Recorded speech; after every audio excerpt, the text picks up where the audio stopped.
আজকে তোমাদের কাছে চলে এসেছি আর এই গাছের একটু হেলথ নিয়ে কথা বলার জন্য। এই গাছটা দেখতে পাচ্ছ, পেয়ারা গাছটা প্রচুর পেয়ারা পেয়ারা হয়েছে, পেয়ারার মানে ফুল এসেছে।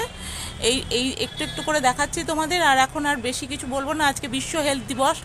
তাই আজকের দিনে আমরা এই গাছগুলোকে একটুখানি যদি মালচিংটা করে দিই তাহলে তাদের জন্যও ভালো হবে, আমাদের জন্যও ভালো হবে।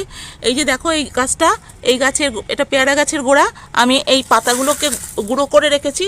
এই গুঁড়ো পাতাগুলোকে আমি এর মধ্যে দিয়ে দেবো। দিলে এই গাছটা আরও ঠান্ডা থাকবে, ভালো থাকবে। এই ঠান্ডায় গাছটা খুব ভালো থাকবে। তাই আজকের দিনে সবাইকে বলি, তোমরা এই দিনটা পালন করো।